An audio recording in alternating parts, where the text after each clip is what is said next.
તો નમસ્કાર ખેડૂત મિત્રો, સ્વાગત છે તમારું વિડીયોમાં. તો મિત્રો, ખેડૂતો માટે ખુશીના સમાચાર. ખેતી નિયામકશ્રીની કચેરી ગુજરાત રાજ્ય કૃષિ ભવન ગાંધીનગર તરફથી એક પ્રેસ નોંધ છે એ જાહેર કરવામાં આવી છે, જેમાં વર્ષ 2026-27 માટે જે આઈ ખેડૂત પોર્ટલ છે ખુલ્લું મૂકવામાં આવશે અને તે આઈ ખેડૂત પોર્ટલ 27/3/2024 થી લઈને 26/4/2026 સુધી 31 દિવસ માટે જે આઈ ખેડૂત પોર્ટલ છે એ ખુલ્લું મૂકવામાં આવી રહ્યું છે અને તેમાં કુલ 42 જેટલા ઘટકોમાં આ યોજના છે એ ચાલુ મૂકવામાં આવી રહી છે. અને જે આ પ્રેસ નોંધ જાહેર કરવામાં આવી છે એ પ્રેસ નોંધમાં વધારેમાં વધારે પ્રસાર કરવા માટે જણાવેલ છે. તો હવે આપણે આગળ જાણીએ કે આ જે પ્રેસ નોંધ છે એમાં કયા કયા ઘટકોમાં જે અરજીઓ છે એ ઓનલાઈન ચાલુ થઈ રહી છે અને એ સાથે અરજી કરવા માટે અમુક ફેરફાર પણ થોડો ઘણો થઈ શક્યો છે. તો પોર્ટલમાં ફેરફાર શું કરવામાં આવ્યો છે એની પણ આપણે માહિતી મેળવીએ. તો ભાઈ, પહેલી વાર જો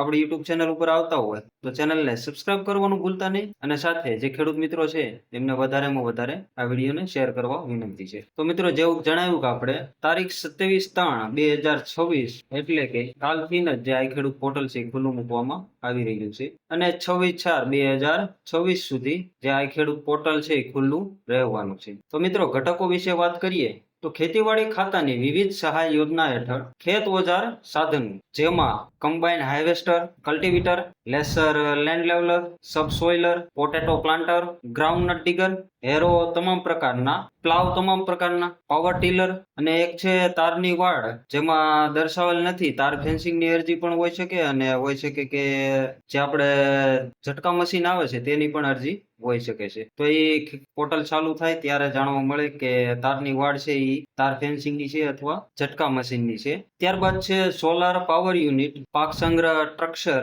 જે ખેડૂત મિત્રોને પોતાની વાડીએ ગોડાઉન બનાવવું હોય તેના માટે પણ જે ઓનલાઈન અરજી છે એ કાલથી જ ચાલુ મૂકવામાં આવશે. પછી છે માલવાહક વાહન, તો આમાં ટેમ્પો જેવા ઘણા બધા વાહન છે તેનો સમાવેશ થઈ શકે છે. ત્યારબાદ છે પંપ સેટ, જે પાણીની મોટર આવે એ, અને ત્યારબાદ છે પાક સંરક્ષણ સાધનો, જેમાં દવા છાંટવાનો પંપ વગેરે ઘણા બધા સાધનો આવી શકે છે. અને જે ખેડૂત મિત્રોને મોબાઈલની જરૂર હોય તો તે મોબાઈલ ઉપર પણ સબસિડી થી મળવા પાત્ર રહેશે.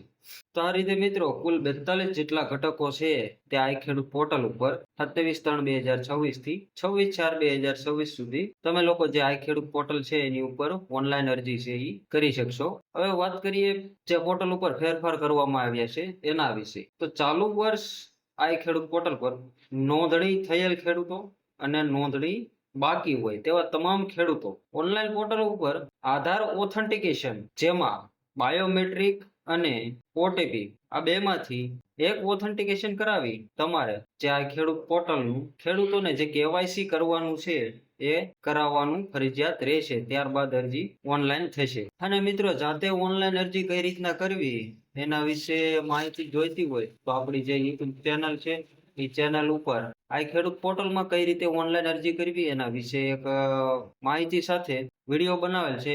એ વિડીયોના માધ્યમથી તમે જાતે પણ ઓનલાઈન અરજી છે કરી શકો છો.